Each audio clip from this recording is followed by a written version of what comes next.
আজকে বাচ্চাদের জন্য ইচ্ছে করলো যে একটু নতুন কিছু বানিয়ে দেই। তো নতুন কিছু কি বানাবো চিন্তা করতে করতে ভাবলাম যে ঘরে যেহেতু চকলেট আছে আর সেই সাথে আছে দুধ, তাহলে চকলেট পুডিং বানিয়ে দিই। তো চকলেট পুডিং বানানোর জন্য আসলে যা যা লাগবে সব কিছুই নিয়েছি। তো দুধটাকে আগে প্রথমে খুব ঘন করে জাল দিয়ে নিব। তো দুধটাকে খুব ঘন করে জাল দিয়ে নিচ্ছি, কারণ একটু ঘন করে জাল দিলেই ভালো। এখানে আমি নিয়েছি খেজুরের গুড়, যেহেতু ঘরে ছিল খেজুরের গুড়, আর এতে কিন্তু সুন্দর ফ্লেভার আসবে আর কালারটাও কিন্তু খুব সুন্দর আসবে, যার জন্য খেজুরের গুড় নিয়ে নিলাম। আর শীতে তো আসলে দেখা যায় পিঠা খেতে গেলে খেজুরের গুড় ঘরে থাকেই, তো এটা দিয়েও করতে পারেন। আর নয়তো বা চাইলে চিনি দিয়ে ক্যারামেল তৈরি করেও কিন্তু সেখানে চকলেট দিয়ে করতে পারেন। তো এখানে আমি কয়েক পদের চকলেট নিয়েছি। তো এখানে আমি যেই ডেয়ারি মিল্ক আছে সেগুলো দিয়ে দিচ্ছি আগেই। এখানে গুড়টা যখন গলে গেছে তারপর কিন্তু চকলেটটা দিয়ে দিলাম। তো চকলেটটা দেওয়ার একটু পরেই কিন্তু এটা আস্তে আস্তে গলে যাবে, কারণ চকলেট কিন্তু গরম বাষ্প বা গরম কিছুতে দিলেই কিন্তু গলে যায়। তো এই তো এখানে গুড় আর চকলেটটা কিন্তু গলে গেছে। তো এখন এই দুইটা খুব ভালোভাবে জাল দিয়ে যখন একদম মিশে গেছে, তারপর এখানে যে ঘন দুধটা ছিল সেই দুধটাকে ঢেলে দিচ্ছি। তো দুধটা জাল দিয়ে একটা সাইডে রেখেছিলাম, তারপর কিন্তু এখানে দিয়ে এখন ভালোভাবে আবার একটা বলক তুলে নেব। তো দুধটা যখন বলক চলে আসবে তারপর এখানে আমি দিয়ে দিব আগার আগার পাউডার।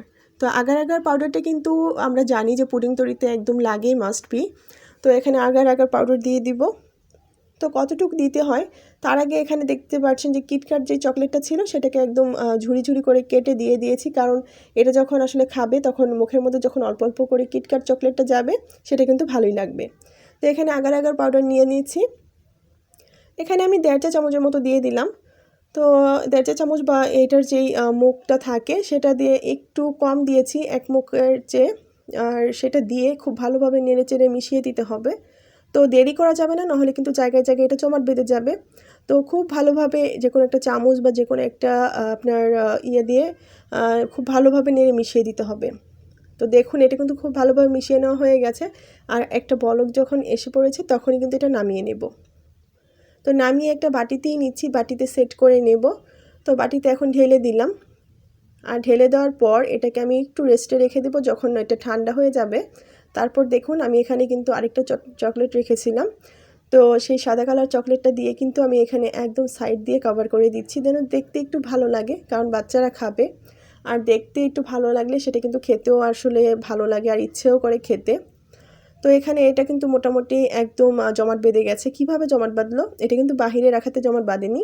তো যখন একদম মোটামুটি ঠান্ডা হয়ে গিয়েছিল তারপর এটা দিয়ে আমি কিন্তু ফ্রিজে রেখে দিয়েছিলাম, নর্মাল ফ্রিজে 2 থেকে 3 ঘন্টার জন্য। কারণ ফ্রিজে রেখেই কিন্তু তারপর বের করতে হবে, তাহলে কিন্তু এটা খুব ভালোভাবে সেট হয়ে যাবে। তো দেখুন আমি কেটে নিচ্ছি, এটা কিন্তু খুবই ভালোভাবে এটা সেট হয়ে গেছে। তো মাশাআল্লাহ এটা কিন্তু খেতে খুবই ভালো হয়েছিল। বাচ্চাদের সাথে সাথে কিন্তু আমি একটু ট্রাই করেছিলাম। তো এটা কিন্তু মাশাআল্লাহ অনেক ভালো হয়েছে, কারণ যেহেতু চকলেট দিয়েছি, চকলেটের একটা ফ্লেভার আছে আর সেই সাথে দুধ, সব কিছু মিলিয়ে এটা খুবই মজার ছিল। তো আপনাদের যাদের বাসায় বাবু আছে তারা কিন্তু একবার ট্রাই করতে পারেন, কারণ বাচ্চাদের এটা খুবই পছন্দ হবে, যেহেতু ওরা চকলেট খুব পছন্দ করে। তো আজকের মতো বিদায়, আল্লাহ হাফেজ।